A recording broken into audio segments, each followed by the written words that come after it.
2024 लोकसभा चुनाव के लिए बीजेपी ने अपना मैनिफेस्टो जारी कर दिया और यहीं पर बीजेपी फंस गई, मोदी जी फंस गए। इसका नाम दिया गया कि भाजपा का संकल्प मोदी की गारंटी 2024। मोदी की गारंटी एकदम बोल्ड लेटर में लिखा गया। दोस्तों, इस गारंटी में सबसे खास बात यह है कि इसमें कोई खास बात है ही नहीं, यहां तक कि कोई आम बात भी नहीं है। पहली बात तो आप इस मैनिफेस्टो को भाजपा का मैनिफेस्टो नहीं कह सकते, आपको मोदी का मैनिफेस्टो इसे कहना पड़ेगा, क्योंकि बीजेपी के मैनिफेस्टो में बीजेपी आउट है और मोदी इन है। भारतीय जनता पार्टी के मैनिफेस्टो में, माफ कीजिएगा, मोदी जी के मैनिफेस्टो में जाहिर सी बात है 53 बार मोदी की तस्वीर आपको दिखाई देगी। कोई दूर दूर तक कोई और नेता नजर ही नहीं आएंगे। 2014 का मैनिफेस्टो आप देखिए दोस्तों, यहां पर सभी कद्दावर और बड़े बड़े नेता नजर आ रहे हैं, जैसे कि अटल बिहारी वाजपेयी जी यहां पर हैं, यहां पर लाल कृष्ण आडवाणी हैं, राजनाथ सिंह हैं, साथ ही साथ मोदी है, अरुण जेटली है, शिवराज है, वसुंधरा है, सुषमा स्वराज है, रमन सिंह है। लेकिन 2014 का वहीं पर देखिए, संकल्पित भारत, सशक्त भारत, संकल्प पत्र, भारतीय जनता पार्टी, यहां पर कम से कम पार्टी भी नजर आ रही है।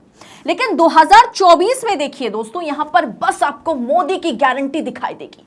2024 में सब गायब, भारतीय जनता पार्टी ये नाम भी गायब है, सिर्फ मोदी की गारंटी। इसमें मोदी जी की जबरदस्त एंट्री होती है, आखिरी पन्ने तक सिर्फ मोदी जी ही नजर आते हैं।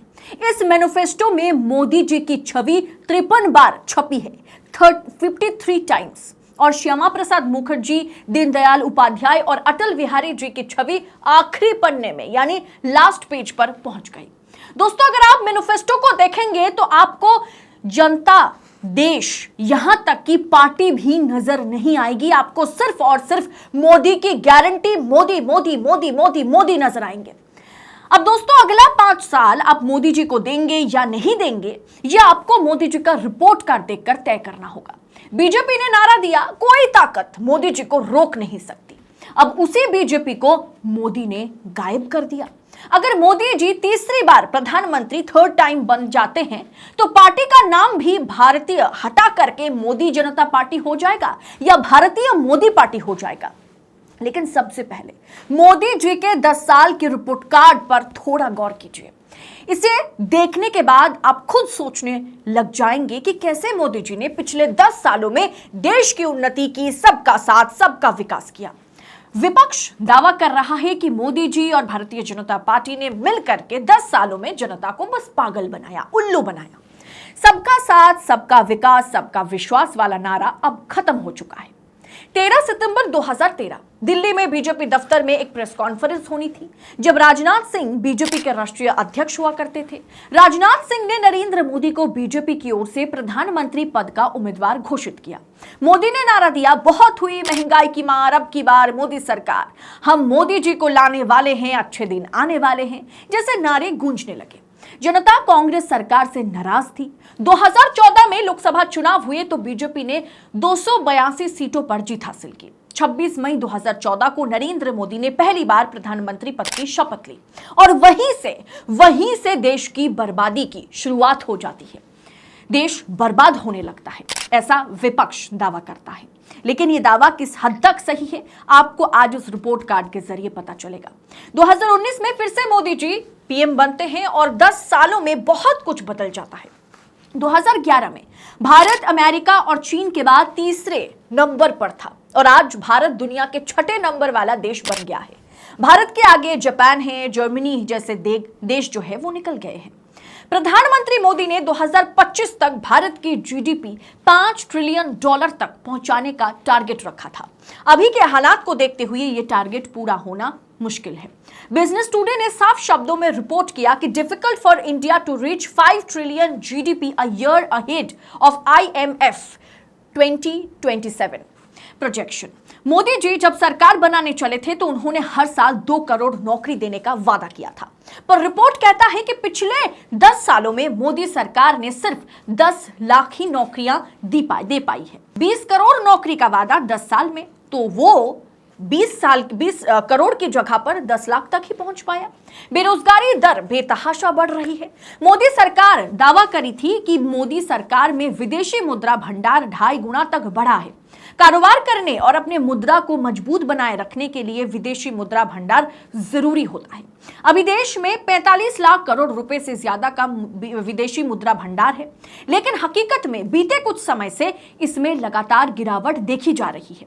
रुपया की गिरावट को देखते हुए मार्च में ही आरबीआई ने 20 अरब डॉलर आरबीआई को, रिजर्व बैंक ऑफ इंडिया को बेचना पड़ गया, ताकि महंगाई को और ये सब कुछ को, डॉलर जिस तरह से आगे बढ़ रहा है, रुपया घट रहा है, उसे एक संतुलन दोनों में बनाकर रखने के लिए आरबीआई को 20 अरब डॉलर बेचना पड़ गया।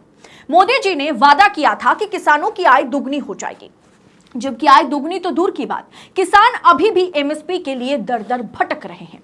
कश्मीर से धारा 370 हटाने पर मोदी जी ने 2019 चुनाव में खूब वोट मांगे थे और धारा 370 को हटाया भी गया, लेकिन उसके बाद भी कश्मीर में टारगेट किलिंग का सिलसिला खत्म नहीं हो रहा है। उल्टा पहले से ज्यादा है। कश्मीरी पंडित वहां काम करना नहीं चाह रहे हैं, सरकार उन्हें सुरक्षा देना नहीं चाह रही है। ये 10 सालों में मोदी का रिपोर्ट कार्ड यही रहा। लिस्ट बहुत लंबी है। प्रधानमंत्री मेक इन इंडिया का नारा लेकर आए थे। इसका मकसद था कि दुनिया में भारत की बनी चीजों को भेजना है, बेचना है, लेकिन भारत अब भी एक्सपोर्ट से ज्यादा इंपोर्ट करता है। यानी हमारे देश से चीजें बनकर के बाहर नहीं जाती, लेकिन बाहर से यानी विदेशी ताकत जो है वो अभी भी इंडियन मार्केट में हावी है। बीते 10 साल में एक्सपोर्ट में 10 लाख करोड़ रुपए भी नहीं बढ़े। 2021-22 में भारत ने 28 लाख करोड़ रुपए से ज्यादा का सामान एक्सपोर्ट किया, लेकिन 10 लाख का सामान बाहर बेच नहीं पाए। और ये हम नहीं, मीडिया रिपोर्ट कह रहा है। इंडिया टुडे रिपोर्ट के मुताबिक मोदी सरकार में विदेशी कर्ज भी बढ़ा है। हर साल लगभग 25 अरब डॉलर का विदेशी कर्जा भारत पर जो है बढ़ा है। मोदी सरकार से पहले देश करीब 409 अरब डॉलर का विदेशी कर्जा था देश पर, और अब वो बढ़कर के 1.5 गुना हो गया है, 615 अरब डॉलर पहुंच गया है। चाहे मोदी सरकार कितना भी दावा क्यों ना कर ले कि ये पार्टी बेटी बचाओ, बेटी पढ़ाओ और महिला सम्मान को प्राथमिकता देने वाली सरकार है, लेकिन देखिए, महिला पहलवान सड़क पर बैठी रही। भाजपा सांसद बृजभूषण पर रेप, मॉलेस्टेशन के अलावा पोक्सो एक्ट के तहत भी मामला दर्ज था, लेकिन फिर भी वो खुलेआम घूम रहे हैं। अभी भी वो भाजपा की तरफ से सांसद भी है और भाजपा ने उन्हें फिर से यूपी से टिकट भी दिया है। फिर यही मोदी जी संकल्प पत्र में महिलाओं के साथ फोटो खिंचवाते हुए महिला सशक्तिकरण पर लेक्चर दे रहे हैं। अब शिक्षा की बात कर लेते हैं। किसी भी देश के विकास के लिए अच्छी शिक्षा बहुत जरूरी है। मोदी सरकार में शिक्षा का बजट तो बढ़ा है, लेकिन ज्यादा नहीं। इस साल का तो छोड़ देते हैं, 9 साल में शिक्षा पर खर्च जो है 20,000 करोड़ रुपए ही बढ़ा है। इतना ही नहीं दोस्तों, देश में लाखों सरकारी स्कूल बंद भी कर दिए गए। स्वास्थ्य की बात कर लेते हैं। कोरोना की मार ने सबको समझा दिया था कि देश में हेल्थ इंफ्रास्ट्रक्चर कितना ज्यादा पुअर है। आपको पता होगा कि जो आयुष्मान योजना की बात की जाती है, ये आयुष्मान कार्ड हर एक हॉस्पिटल में अलाउड नहीं है। आप कोई भी प्राइवेट अस्पताल अगर पहुंचते हैं तो अस्पताल वाले ये कार्ड एक्सेप्ट भी नहीं करते। अब महंगाई का क्या हाल है? बहुत हुई महंगाई की मार अब की बार मोदी सरकार। 2014 के लोकसभा चुनाव में बीजेपी का यही नारा था ना, लेकिन मोदी सरकार में महंगाई बेतहाशा बढ़ रही है, आज भी बढ़ी है। महंगाई दर जो है मई 2014 के बाद से रिकॉर्ड स्तर पर पहुंच गई है। पेट्रोल डीजल की कीमतों ने तो बहुत पहले ही शतक लगा रखी है। पेट्रोल डीजल के अलावा गैस सिलेंडर की कीमत हर रोज बढ़ती जा रही है। मोदी सरकार से पहले सब्सिडी वाला सिलेंडर 414 रुपए में मिलता था, अब वही रसोई गैस सिलेंडर की कीमत 1200 रुपए पहुंच गई है।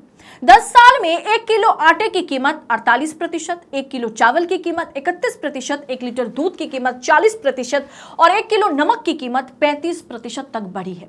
यह दावा भी सिर्फ हम नहीं, इंडिया टुडे की रिपोर्ट में किया गया है।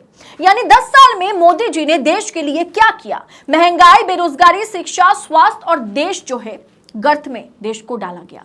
दुनिया के आगे देश की छवि खराब हुई। सभी इंडेक्स में भारत की रैंक जो है गिरता चला गया। सुप्रीम कोर्ट पर दबाव है। ईडी, सीबीआई, एनआईए, चुनाव आयोग में नियुक्तियां मोदी जी खुद कर रहे हैं। सरकारी मशीनरी पूरी तरह से मोदी जी के अधीन है, ये आरोप लग रहा है। इंटरनेशनल मीडिया मोदी सरकार की नाकामयाबी की पोल खुल रही है। इंटरनेशनल मीडिया मोदी सरकार की नाकामयाबी गिना रहे हैं। ह्यूमन राइट्स इंडेक्स में भारत सबसे नीचे है। आए दिन अमेरिका, जर्मनी भारत को जो है ह्यूमन राइट्स पर लेक्चर दे रहा है। ऊपर से चुनाव से पहले पहले इलेक्टोरल बॉन्ड के खुलासे ने साफ कर दिया कि चंदा दो धंधा लो स्कीम पर किस तरह से देश को लूटा गया। तो फिर मोदी जी के रिपोर्ट कार्ड में उपलब्धियां क्या है और कहां है, ये आप खुद ढूंढिए। मोदी जी ने देश को क्या दिया वो भी मैं आपको बता देती हूं। 1990 से चलता आ रहा विवाद जो है, राम मंदिर का जो मुद्दा रहा, उस पर मोदी ने विराम चिन्ह लगाया। ऐसा कहा जा रहा है राम मंदिर के हक में फैसला आया और मोदी जी के कार्यकाल में फैसला आया। राम मंदिर मोदी जी के कार्यकाल में बन के तैयार हुआ, इसीलिए भक्तगण राम मंदिर को मोदी के नाम कर दिए। और क्या मोदी जी ने वाकई राम मंदिर बनाया, ये एक विषय है और वो राम मंदिर के नाम पर चुनाव लड़ना चाह रहे हैं। इतने सालों का हिंदू मुस्लिम भाईचारा, गंगा यमुना तहजीब जो है उसे पूरी तरह से खत्म कर दिया गया। ये मोदी जी ने हमें दिया 10 सालों में। 10 सालों में एक अलग ही भगवा उन्माद को मोदी सरकार ने जन्म दिया। लोकतंत्र की चौथे स्तंभ मीडिया को खत्म कर दिया गया। गोदी मीडिया का जन्म हुआ। मंदिर मस्जिद को चुनावी अखाड़ा बनाया गया। जांच एजेंसीज का भरपूर राजनीतिकरण हुआ। ये सब कुछ मोदी के कार्यकाल में बखूबी से हुआ। क्या यही है मोदी जी की उपलब्धियां, मोदी जी का रिपोर्ट कार्ड? सोचिएगा जरूर, फिर अपना कीमती वोट किसी को दीजिएगा। फिलहाल इस वीडियो में इतना ही। अगर ये रिपोर्ट कार्ड आपको सही लगा है, जायज लगा है, तो कमेंट कर वो बताइएगा। अगर नहीं जायज लगा है वो भी बताइएगा। अगर रिपोर्ट कार्ड आपको सही लगता है तो आगे वीडियो को फॉरवर्ड जरूर कीजिएगा, अलग अलग सोशल मीडिया प्लेटफॉर्म पर शेयर जरूर कीजिएगा। बाकी आपको क्या लगता है 2024 में क्या इस रिपोर्ट कार्ड के साथ मोदी की गारंटी पर जनता इस बार वोट करेगी, या जनता को सब कुछ देखकर समझकर वोट करने की जरूरत है? क्या इस बार जनता नरेंद्र मोदी को धूल चटाएगी? आपकी राय क्या है इस पर कमेंट कर हमारे साथ शेयर तो करेंगे ही। बाकी ऐसी तमाम खबरों को पड़ताल के साथ, निष्पक्षता के साथ पाने के लिए आजाद मीडिया को सपोर्ट करें, देश नीति को सपोर्ट करें, क्योंकि देश नीति वो मीडिया प्लेटफॉर्म है जहां पर सिर्फ और सिर्फ सच्ची और पक्की खबरें हम आप तक पहुंचाते हैं। बहुत बहुत शुक्रिया। जय हिंद, जय भारत।